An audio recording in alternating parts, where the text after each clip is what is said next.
PBBM buong pusong sinagot ang mga liham na natanggap mula sa publiko. Game na game si Pangulong Ferdinand Bongbong Marcos Jr. sa pagsagot sa mga liham na ipinadala sa kanya ng mga kababayan natin sa Bahay Ugnayan, isa sa mga museo ng Malacanang na bukas sa publiko. Sa kanyang pinakahuling vlog, buong pusong ibinahagi ni Pangulong Marcos ang kanyang pananaw tungkol sa iba't ibang isyong kinakaharap ng bansa katulad ng politics, fake news, presyo ng bigas, at jeepney modernization.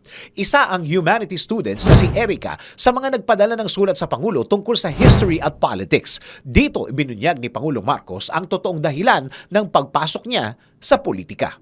Panoorin po natin ito. Politics should be in the service of the people. Politics should not be in the service of one party, should not be in the service of one person, certainly. Mamumulitika tayo dahil meron tayong gustong gawin. Halimbawa, may isang tao gustong tumakbo. Kahit na anong elective position, maging barangay captain, mayor, kung ano man. Dapat naman, ang dahilan kung bakit sila tatakbo ay nais nilang tumulong. Ako ganyan, kaya ako tumakbo, kaya ako pumasok sa politika. Dahil nalulungkot ako sa mga nakikita kong pangyayari. Dahil masakit sa loob ko na makita naghihirap ang mga Pilipino. At naisip ko, siguro naman may kaya akong gawin para makatulong. Sa palagay ko, yan ang tamang dahilan kung bakit isang tao ay papasok sa politika. And Nagbigay rin ng payo si Pangulong Marcos sa mga kabataan kung paano maiiwasan ang fake news, lalo na sa panahon ng teknolohiya. problem is, now with the technology that we have, mahirap talagang makatingin kung ano yung fake news, ano yung totoo. It's really up to you. Huwag kayong magbabasa yung isa lang bagay. Basahin nyo lahat. Ang turo sa akin ng lola ko, sabi niya, magbasa ka ng kahit na ano. At ikaw nang bahala na mangilatis kung ano yung maganda at hindi, ano yung hindi tama. And that's what you have to do. Tungkol naman sa presyo ng bigas, ang liham ni Lian na taga Santa Rosa, Laguna. Anya, tinanong siya ng kanyang anak kung ang ibig sabihin ba ng BBM ay bigas biglang mahal? Ang paliwanag ni Pangulong Marcos, ito. Hindi natin maiwasan na makita talagang nagiging problema ang pagtaas ng presyo ng bigas dito sa Pilipinas. Pero kung titignan po natin, kahit na yung mga nag-e-export na mga bansa ay tumataas din ang presyo nila, halos katumbas lang ng pagtaas nandito sa Pilipinas. Sa Vietnam, where they export millions and millions of tons every year. Sa Thailand, ganun din, nag-e-export sila ng millions and millions of tons. Pinag-aral ko at tinignan ko, yung presyo ba nila doon sa kanilang bansa ay mababa? Hindi rin eh. Dahil ang naging problema ay hindi dito sa Pilipinas. Ang nangyayari dito, nagkakaroon tayo ng pataasan ng presyo ng langis. Pag tumaas ang langis, tumataas ang urea. Lahat na sa patubig, lahat yan ay kailangan ayusin. Kaya lahat po ito na mga external shocks ay tinatamaan talaga tayo. Ginagawa natin lahat upang naman ang produksyon natin ay maging sapat na hindi na tayo nag-i-import, mababawasan ang mga inputs kung tawagin para sa ating mga farmer at sana naman may stabilize man lang natin yung presyo ng bigas. Samantala, nakiusap sina Mark at Sofia sa kanilang mga liham na huwag i-phase out ang mga traditional jeepneys dahil sumisimbolo umano ito sa mga Pilipino. Ito po ang paglilinaw ni BBM.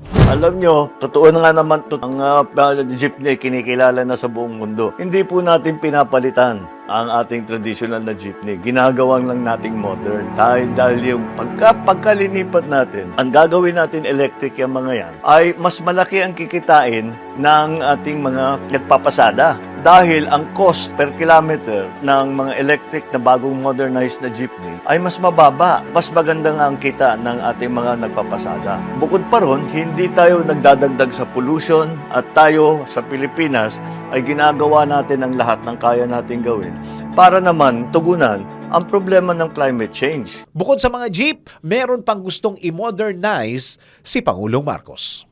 Pero higit pa sa pagbabago at pagmoderno ng mga pampublikong sasakyan, kailangan na rin nating iwanan ang lumang pag-uugali sa kalye. Dapat moderno na rin. Ang bagong Pilipino ay disiplinado sa pagmamaneho. nagbibigayan, may konsiderasyon sa kapwa, sumusunod sa batas, trapiko. Yan ang mga kailangan nating i-modernize din. Tama na yung mga madamot sa daan, mga nagbababa ng pasahero sa gitna ng daan, mga hindi ginagalang ang bike lane, hindi pinapadaan ng mga ambulansya, pagpapark sa tabi ng daan na nagiging obstruction sa daloy ng traffic. Bagong Pilipinos na po tayo, disiplina ang dapat pairalin. Hindi naman puro mga seryosong liham ang natanggap ni Pangulong Marcos. Ang iba rito, nagpapaabot ng pagbati at ibinida ang kanilang mga drawing sa Pangulo. From Miguel, I think natamaan ako ni Cupid kasi I think of you araw-araw.